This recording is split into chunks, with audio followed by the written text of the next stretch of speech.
Get out, you filthy dog. Crawl back to the gutter. You can't do this. Not tonight. Or what? What are you gonna do? Cry? Beg? That's all your kind ever does. I'll pay next week. I swear. Pay with what? You can't cover 2 months' rent. You're broke. Dead broke. You eat from dollar stores and still can't make it. A landlord throwing a black single mother out of her apartment. 3 neighbors behind cracked doors. Not one stepped forward. That's your whole life right there. Get your black hide off my block. You'll never own a thing. But the day she came back, 3 years later, he would regret every single word. The snow started falling on Maple Street around 6 in the evening. Soft flakes drifted past streetlights wrapped in garland, past porches lined with blinking lights, past the second-floor apartment where Maya Crawford knelt beside a 3-foot Christmas tree with her daughter. Lily was 6. She had her mother's wide brown eyes and a gap where her 2 front teeth used to be. She pressed a fork into a lump of bread dough, leaving tiny grooves, then dunked it in watered-down red food coloring. "Mama, this one's for your side of the bed, so you see it first thing when you wake up." Maya kissed the top of her head. The apartment smelled like salt dough and cinnamon sticks. The radiator clicked and hummed. Their little tree tilted under pipe cleaner angels and cereal box stars wrapped in foil. None of it cost more than $1. All of it mattered. Then the banging started. 3 knocks, hard, the kind that crack against a door frame like a judge's gavel. Maya wiped her hands and looked through the peephole. Her stomach dropped. Gerald Whitmore filled the hallway in a camel hair overcoat. Behind him, a sheriff's deputy stood with his arms crossed, eyes fixed on a spot above Maya's doorframe, anywhere but at her. She opened the door halfway. "Ms. Crawford," Gerald said her name the way a clerk stamps overdue on a bill. "2 months behind. Order signed. You vacate tonight." "Mr. Whitmore." Maya kept her voice low. She could feel Lily watching from the kitchen table, bread dough still stuck to her fingers. "It's Christmas Eve. 1 week, that's all I'm asking." 1 week. He repeated it like she'd told a joke. "I gave your neighbor Mrs. Patterson 1 week last March. She's still in a shelter on 4th Street. He held out the document. "I don't do weeks." The deputy stepped forward. "Ma'am, the order's valid. You have until 9 p.m. Maya took the paper. "Order of eviction." The words sat in bold across the top like a headline about someone else's life. Gerald checked his watch. "Clock's running." He gave her 2 black garbage bags, industrial size. The deputy set them inside the door without stepping in, like he was leaving something at a crime scene. Maya packed in silence. Her hands moved on autopilot. Lily's clothes first. The winter coat with the broken zipper, the 3 shirts that still fit, the pajamas with the faded stars, the stuffed rabbit with the missing ear, the coloring books, the bread dough heart still tacky with red dye. She wrapped it in a dish towel so it wouldn't break. Her own things went in next. 2 pairs of jeans, 3 work shirts, a few dishes, the framed photo of her mother standing outside a church in Alabama, squinting into the sun. A Bible with a cracked spine that still smelled like her grandmother's kitchen. Everything she owned fit in 2 bags with room to spare. 29 years of living, and the bags weren't even full. She left the tree standing, left the pipe cleaner angels hanging, left the pot of cinnamon water still warming on the stove. Gerald waited by the stairwell, thumbs working across his phone screen. He didn't look up when Maya carried the bags past him, didn't move to let her pass. She turned sideways to squeeze through the gap between his shoulder and the railing. Lily held the back of Maya's coat with both fists, face pressed into the fabric. Outside, the snow had thickened. Maple Street was quiet. Music drifted from a house at the end of the block. "Oh, holy night." The tenor hit the high note just as Maya set the bags on the sidewalk. Gerald locked the door, dropped the key in his pocket, started toward his black SUV. Then he stopped. "Word of advice, Ms. Crawford." His breath made small white clouds. "Stop dreaming. You'll never own a thing in your life. Not a house, not a business, not even a room your daughter can keep." He climbed in. The engine purred. The taillights shrank and vanished around the corner. Maya stood on the sidewalk with 2 garbage bags, a bread dough heart wrapped in a dish towel, and a 6-year-old who had stopped asking questions. Lily reached up and took her mother's hand. They started walking. Maya didn't know where. She just knew that standing still was the one thing she couldn't afford. They walked 14 blocks through the snow before Maya found the shelter. It was a converted church on Garrison Avenue. Brick walls, narrow windows, a hand-painted sign that read, Hope House Women's Shelter. The front steps were salted, but still slick. Maya carried both bags in one arm and held Lily against her hip with the other. Inside, a woman behind a folding table looked up from a clipboard. Her name tag said, Diane. She had reading glasses on a chain and tired eyes that had seen this scene 100 times. How old is the child? 6. We have 1 room left, shared. Another family's already in it. Diane pulled a key from a drawer. Breakfast is at 7, lights out at 10, no exceptions. The room was the size of a walk-in closet. 2 cots, a small lamp with no shade. A woman named Trish and her teenage son sat on the far cot, eating crackers from a sleeve. Trish nodded at Maya but didn't speak. Her son had headphones in and stared at the wall. Maya laid Lily on the cot closest to the door. She pulled out the stuffed rabbit and tucked it under Lily's arm. Then she opened the second garbage bag and found the bread dough heart. She set it on the windowsill where Lily would see it in the morning. Mama, is this our house now? Just for a little while, baby. Lily closed her eyes. She was asleep within minutes. Children do that. They trust the world to hold them even when the world has done nothing to earn it. Maya sat on the edge of the cot and listened to the buildings settle. Somewhere down the hall, a woman was crying. Somewhere outside, church bells rang. Midnight, Christmas Day. She didn't cry. She wanted to, but if she started, she wasn't sure she could stop. The next morning, Lily opened a coloring book Maya had grabbed during the packing. It was the only gift. Lily colored for 2 hours straight, quiet and careful, staying inside the lines. Maya spent the week applying for jobs. Fast food, retail, cleaning, hotel front desk, warehouse. She filled out 32 applications in 7 days. She got 4 callbacks. 3 of them said no after the interview. The 4th never called back. On the 9th day, she found a listing taped to the shelter's bulletin board. Night shift cleaning crew. A commercial real estate office downtown. 11 p.m. to 6 a.m. $7 above minimum wage. No experience required. She called the number. Started the following Monday. The office belonged to a firm called Pennington Partners. They managed shopping plazas, apartment complexes, mixed-use developments. The brokers left by 7 in the evening. Maya arrived at 11 to vacuum their floors, empty their trash, and wipe down their conference tables. The first week she cleaned and went home. The second week she started noticing things. Lease agreements left open on desks. Property valuations stapled to folders. Investment memos with numbers circled in red. Spreadsheets showing what a building cost, what it earned, and how fast the owner paid it off. She didn't understand all of it. Not the legal language, not the depreciation tables, not the formulas for cap rates and cash-on-cash returns. But she understood enough to know that these people made money by owning things, not by working harder, not by putting in more hours, not by showing up at 11 p.m. to scrub someone else's floors, by owning property, by owning the building she was cleaning. That realization hit her one night like a door swinging open in a dark hallway. She started reading the documents after she finished cleaning. Not stealing them, just reading. She'd sit at the conference table at 4 in the morning with a mop leaning against the wall and a lease agreement spread out in front of her. She kept a notebook in her back pocket and wrote down every term she didn't recognize.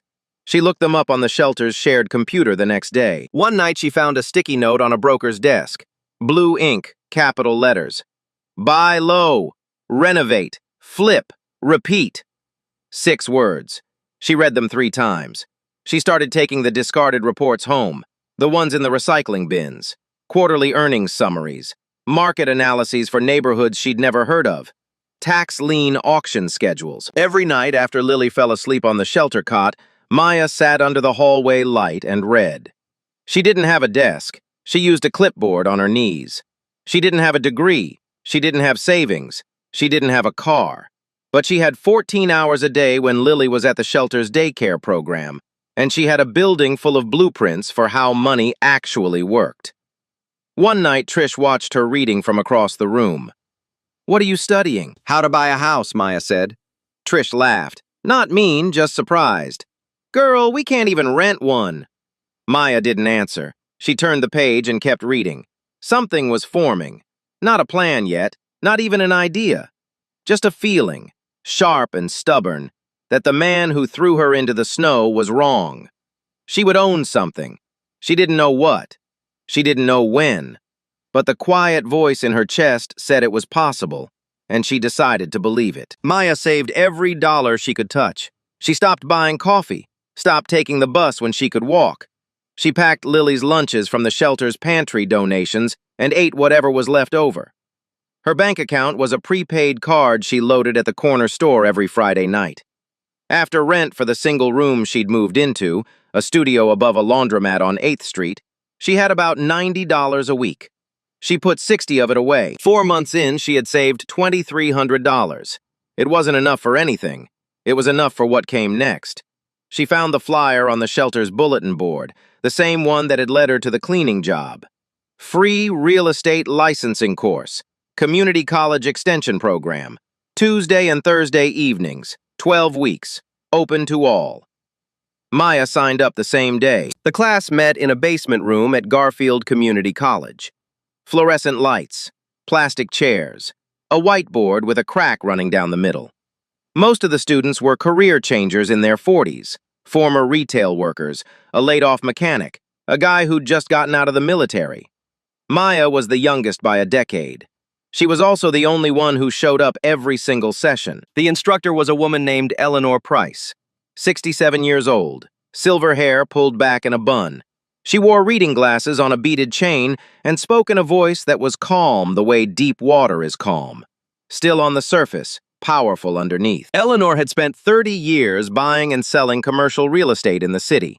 She'd retired at 62 with a portfolio of 14 properties. Now she volunteered 2 nights a week because, as she told the class on the first day, "Somebody showed me the door when I was broke, and I've been holding it open ever since." Maya sat in the front row. She took notes in a spiral notebook she'd bought for $1.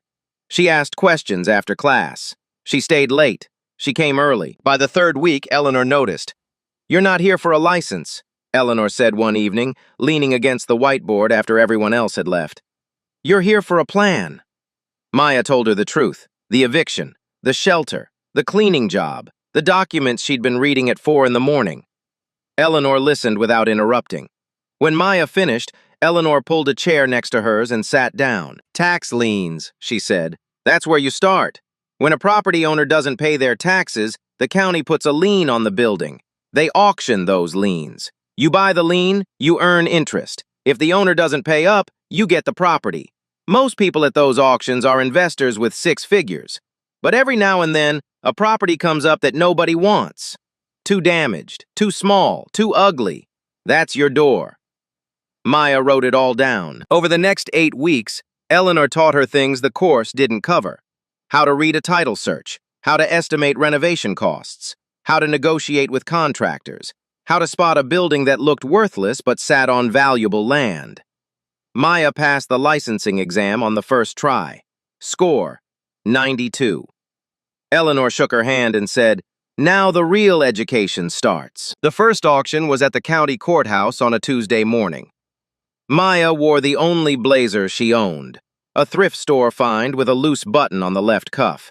She sat in the back row with a folder of research and her prepaid card balance memorized to the cent. 12 properties went up. The first 11 drew bids from men in suits, developers, flippers, fund managers. The numbers climbed past what Maya could imagine. Then came Lot 13. A condemned duplex on Ridgeway Avenue, boarded windows, collapsed porch. The county listing described it as uninhabitable. The auctioneer read the description and 2 people in the front row laughed. Starting bid, $5,000. Nobody raised a paddle. $5,000? Anyone? Maya raised hers. Sold! $5,000 to the woman in the back. She paid with a cashier's check made out from the $2,300 she'd saved, plus $3,000 Eleanor had loaned her. Pay me back when you flip your first house, Eleanor had said. Not a day before. The duplex was worse than the listing described. Mold in the walls, plumbing stripped by scrappers, a hole in the second-floor bathroom where someone had ripped out the tub. The backyard was chest-high weeds and broken glass. Maya started the renovation on a Saturday. She watched YouTube tutorials at night and worked on the building during the day. She learned to patch drywall, replace outlets, lay vinyl flooring. A retired plumber from the church down the street helped her with the pipes in exchange for Maya cleaning his office on weekends. It took her 4 months. She did most of it herself. And from the duplex's back porch, if she stood on her toes, she could see Maple Street. She could see Gerald Whitmore's Bloc. She didn't look away. Maya sold the Ridgeway duplex for $43,000. She'd bought it for $5,000. Put another $6,000 into the renovation. Materials, permits, the plumber's pipework. Total investment, $11,000. Profit, $32,000. More money than she'd earned in the previous 2 years combined. She sat in her car outside the title office after the closing and held the check with both hands. She didn't move for a long time. Then she drove to Eleanor's house, walked up the front steps, and handed her a check for $3,000 plus $400 in interest. Eleanor looked at the check, looked at Maya, folded her arms. Interest, Eleanor said.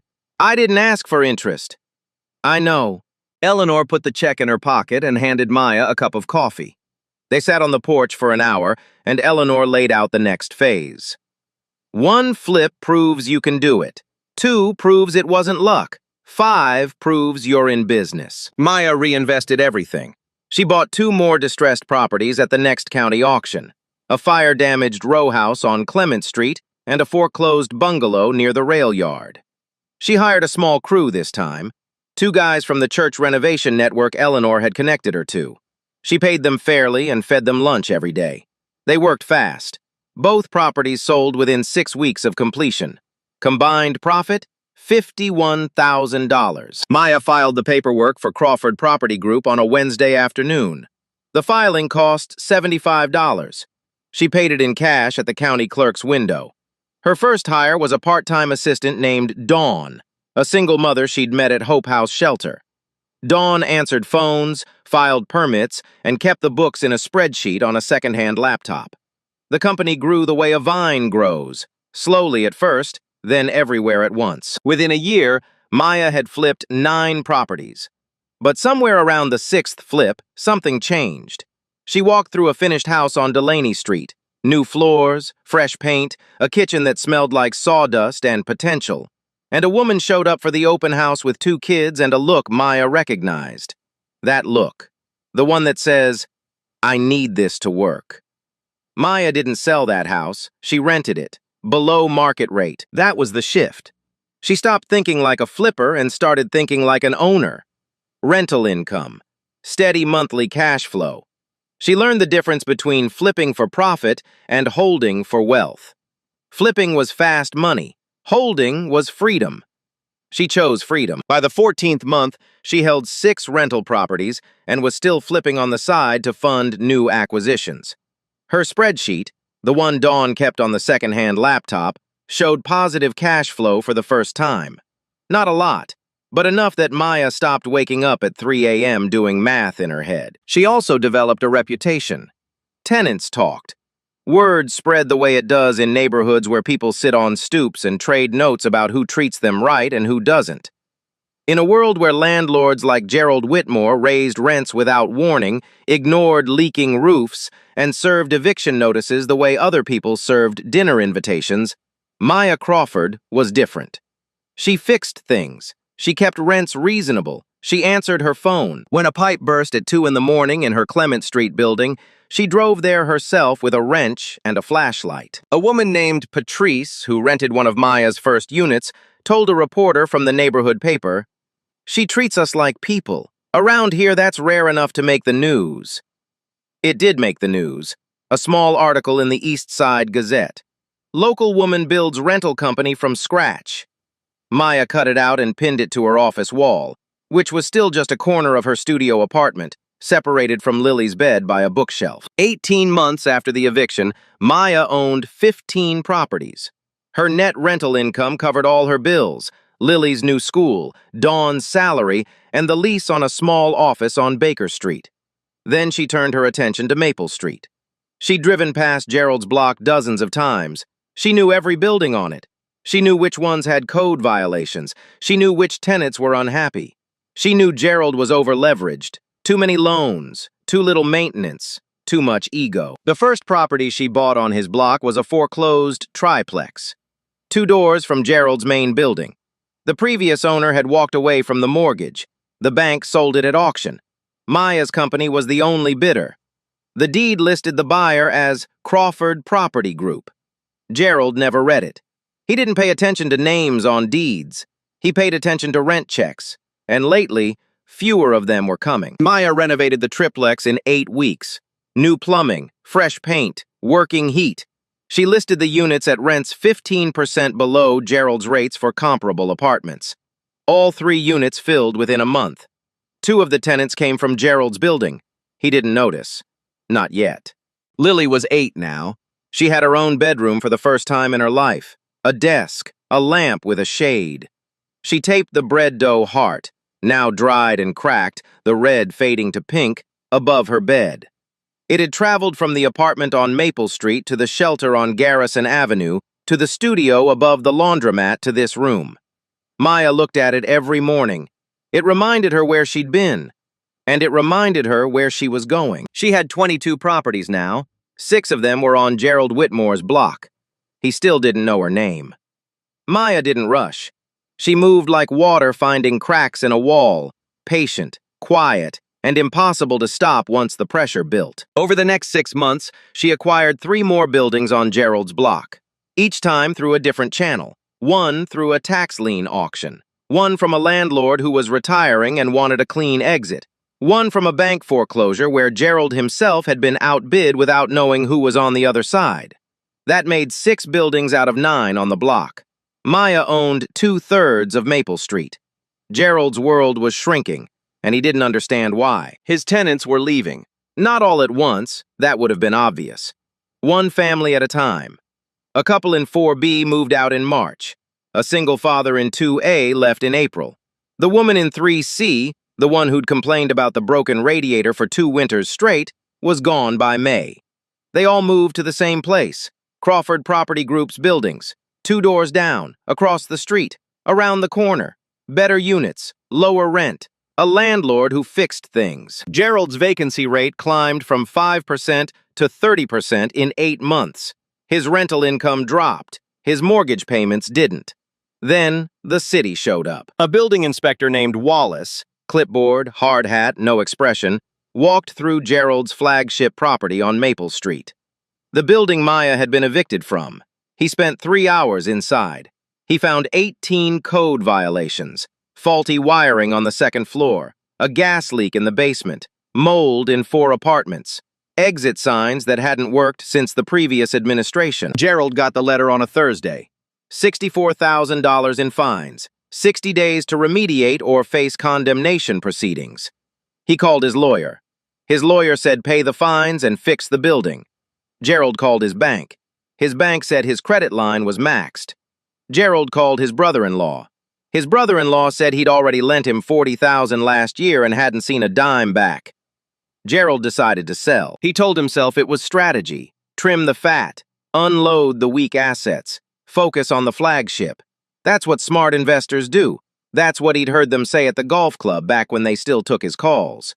He listed 2 properties first, the ones in the worst shape. He priced them below market, hoping for a quick close. 3 offers came in within a week. The highest bidder on both properties, Crawford Property Group. Gerald's real estate agent, a man named Phil Deacon, handled the paperwork. Gerald never attended the closings. He signed remotely from his kitchen table in a bathrobe, coffee getting cold, pen scratching across FedEx documents. He took the wire transfers and put them toward his debts. The money disappeared faster than it arrived. He mentioned the buyer's name once, over the phone with Phil. Crawford Property Group. Who are these people? Investment firm, Phil said. Local. They've been buying up a lot of the east side. Solid reputation. Good for them. Gerald said it the way a man says, I'm fine, when he's not. Phil paused. You know, Gerald, their buildings on your block, they're filling up fast. I drove past last week, new paint, new signage, tenants moving in. I said good for them. Gerald hung up. He didn't ask any more questions. Asking questions meant hearing answers, and the answers, he was starting to suspect, wouldn't make him feel better. His flagship building, the one with the 18 violations, was bleeding money. The fines were accruing interest. 2 more tenants left. The boiler failed in November, and the repair estimate came in at $9,000. Gerald didn't have it. He sat in his office on a Tuesday night, looking at a spreadsheet that used to make him feel powerful. Every column was red. Every row was a building he was losing grip on. He owned 3 properties on Maple Street now, down from 9 at his peak. The block he'd controlled for 20 years was slipping through his fingers, and he couldn't figure out who was pulling. A real estate agent he knew from the golf club leaned across a table at a diner and told him what everyone in the neighborhood already knew. Some woman's buying up your whole block, Gerald. Building by building. Gerald set his coffee down. Who? Don't know her name. Company's called Crawford something. She's good. Tenants love her. Gerald laughed. It was the kind of laugh that covers fear. Let her try. I've been on that block 20 years. She'll run out of money before I run out of patience. But patience doesn't pay mortgages, and Gerald's were coming due. He went home that night and poured himself a whiskey. He sat in the living room of the house his father had left him, the one asset nobody could take, and looked at the framed photo on the mantel. His father shaking hands with the mayor, 1989. The year he'd bought the first building on Maple Street. Gerald had grown up believing that block was his birthright, that it would always be there, that the rent checks would always come. He finished the whiskey and poured another. Maya sat in her Baker Street office that same evening, reviewing the block map she'd pinned to the wall. 9 buildings, 6 blue pins, hers, 3 red pins, Gerald's. She picked up a blue pin from the cup on her desk and held it between her fingers. 3 more to go. The letter from First National Bank arrived on a Monday in January. Gerald opened it standing in his kitchen, coffee going cold on the counter. The words were clean and corporate and final. Notice of default. Foreclosure proceedings will commence in 90 days. The building in question was 412 Maple Street, his flagship, the one he'd bought 22 years ago with a loan from his father, the one where he'd collected rent from 36 tenants at his peak, the one where, 3 Christmases ago, he'd evicted a woman and her daughter into the snow. Now it had 11 tenants, 4 open violations, a boiler that hadn't worked since November, and a mortgage 3 months past due. Gerald called every contact he had. His accountant said consolidate. His lawyer said negotiate. His brother-in-law said, don't call me again. His golf club friends stopped returning his messages one by one, the way lights go off in a building being abandoned. He had one option left: sell everything. All 3 remaining properties, package deal, cut his losses and walk away with whatever the market would give him. He called Phil Deacon. List them, all 3, bundle price. I want this done in 30 days. Phil listed the package at $1.2 million. Market value was probably closer to 1.5, but Gerald didn't have the luxury of patience anymore. That word again, patience. The thing he'd told himself he had more of than anyone. The listing went live on a Tuesday.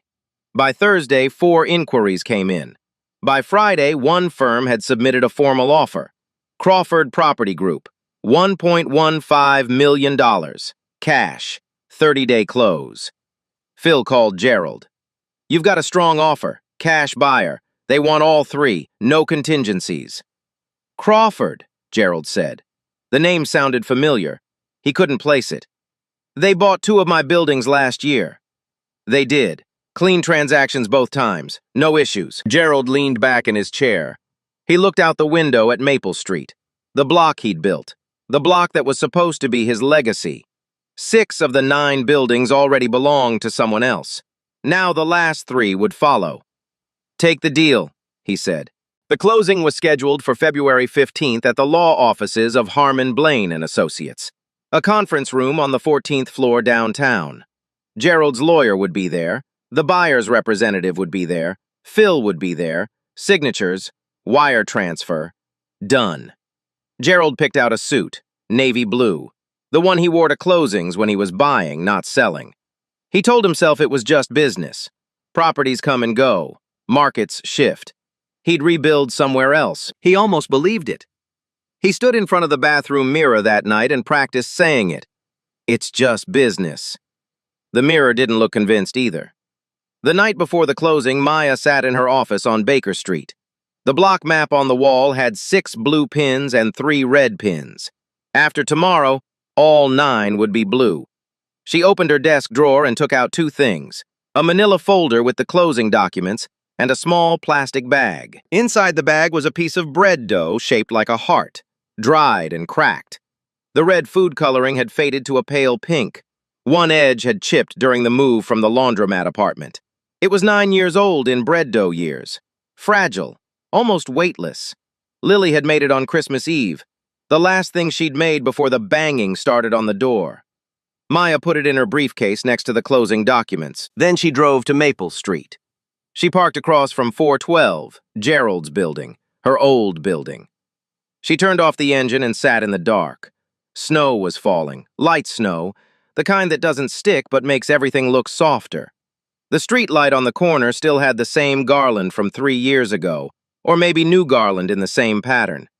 Either way, it looked the same. She looked at the sidewalk where she'd stood with 2 garbage bags. The spot where Lily had reached up and taken her hand. The spot where she'd started walking without knowing where she was going.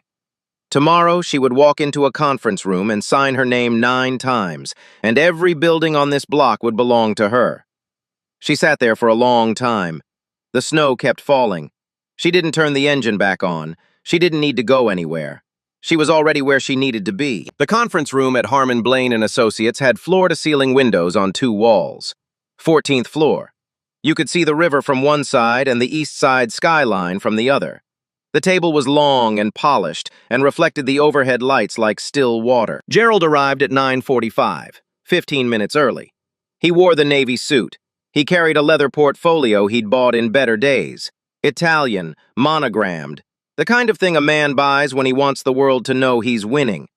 He set it on the table and sat at the far end, facing the door. Phil Deacon sat to his left. Gerald's lawyer, a man named Trent Sawyer, sat to his right. They made small talk about the market.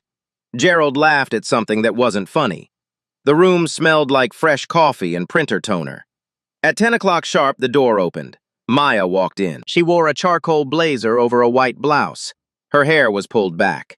She carried a leather briefcase, not expensive but clean. She moved the way people move when they know exactly where they are and exactly why they're there. Gerald looked up. His eyes passed over her the way they'd pass over a receptionist. He glanced at Phil, expecting someone else to walk in behind her. Nobody did. Maya set her briefcase on the table. She opened it, removed a folder, and placed a business card on the polished surface. She slid it across to Gerald with 2 fingers. He picked it up. Maya Crawford, founder and CEO, Crawford Property Group. He read it twice. The first time, the name didn't register. The second time, something shifted behind his eyes. A flicker. Not recognition yet. More like the feeling you get when you hear a sound in an empty house and can't identify it. Ms. Crawford, Phil said, standing. Gerald Whitmore. Gerald, this is the principal of Crawford Property Group. Gerald extended his hand automatically. Maya shook it. Her grip was firm. His was not. Have we met? Gerald asked. His voice was casual. His eyes were not. Maya sat down across from him. She folded her hands on the table. We have, Mr. Whitmore. 3 years ago, Christmas Eve, 2nd floor apartment at 412 Maple Street. The room went quiet. Gerald's hand, still resting on the business card, went still. Phil looked between them. Trent Sawyer set his pen down. You gave me 2 garbage bags and told me to vacate by 9 p.m., Maya said. Her voice was level. No heat, no tremor, just fact. You told me I'd never own a thing in my life. Not a house, not a business, not even a room my daughter could keep. Gerald's face changed in stages. Confusion first, then a slow, sinking recognition. The kind that starts in the stomach and climbs to the throat. His lips parted slightly. No sound came out. "I remember," he started. "I'm sure you do," Maya said. She opened her folder. "Let me walk you through what's happened since." She placed 9 documents on the table, one at a time. Each one was a deed. Each one bore the address of a building on Maple Street. Building 1, 438 Maple, purchased 14 months ago from tax lien auction. She set it down. The paper made a soft sound against the polished wood. Building 2, 422 Maple, acquired from the estate of Harold Denning. She set it down. Building 3, 416 Maple, bank foreclosure. Down. Building 4, 410 Maple. Down. Building 5, 404 Maple. Down. Building 6, 430 Maple. Down. 6 deeds in a row. Gerald watched each one land on the table the way a man watches cards being dealt in a game he's already lost. One by one. 9 deeds. 9 buildings. The entire block. Building 7 and 8, she said. I purchased from you last year, through Phil. You signed remotely. Gerald looked at Phil. Phil looked at the table. And buildings 7, 8, and 9, the 3 we're closing today, will complete the block. Maya aligned the final 3 documents in front of Gerald. Sign here, here, and here. The room was silent, the kind of silence that has weight. Gerald stared at the documents. His hand moved toward the pen on the table but stopped halfway. His fingers hovered over it like he was reaching for something hot. "You bought my block," he said. It wasn't a question. It was a man hearing his own sentence read aloud. "I bought your block," Maya said. Gerald picked up the pen. His hand shook, not dramatically, just enough that the tip of the pen wavered over the signature line like a needle on a gauge. He signed. 3 documents, 9 signatures, each one smaller than the last, as if his name was shrinking. When he finished, he set the pen down and leaned back. He didn't look at Maya. He looked at the windows, the river, the skyline, anywhere else. Maya gathered the documents and placed them back in her folder. Then she closed the folder and looked at Gerald directly. "One more thing," she said. Gerald braced. His jaw tightened. He was waiting for the speech, the gloating, the revenge monologue he would have given if the roles were reversed. "You have 30 days to move your personal belongings out of the management office at 412, Maya said. "I won't be coming on Christmas Eve." She let the sentence land. Gerald understood it. The grace he'd never given her, the decency he didn't deserve. The fact that she was better than him, and they both knew it. And she didn't need to say it because the documents on the table said it louder than any words could. He stood. He buttoned his jacket. He picked up his monogrammed portfolio, the Italian leather one, and walked to the door. He stopped with his hand on the handle. He didn't turn around. "For what it's worth," he said quietly, "I was wrong." Maya didn't respond. He left. The door closed. The room settled. Maya sat alone at the long table. She opened her briefcase and took out the bread dough heart. Pale pink, cracked along one edge, almost weightless. She set it on the table next to 9 deeds and a business card with her name on it. She looked at it for a long time. Then she called Lily. "Hey, baby. Mama's done. I'm coming home." Gerald moved out of the management office at 412 Maple Street on a Thursday in March. He carried 2 boxes to his car. Nobody helped him. Nobody watched. The block he'd owned for 20 years let him leave the way a building lets go of a tenant who stops paying, quietly, without ceremony, as if he'd never been there at all. Maya didn't attend. She didn't need to. She spent the next 4 months renovating Gerald's 3 buildings the same way she'd renovated every property she'd ever bought. Carefully, thoroughly, and with the people who would live there in mind. She replaced the wiring at 412, fixed the boiler, cleared the mold, installed new windows that actually opened. She repainted every hallway, put working locks on every door, hung fire extinguishers that weren't expired.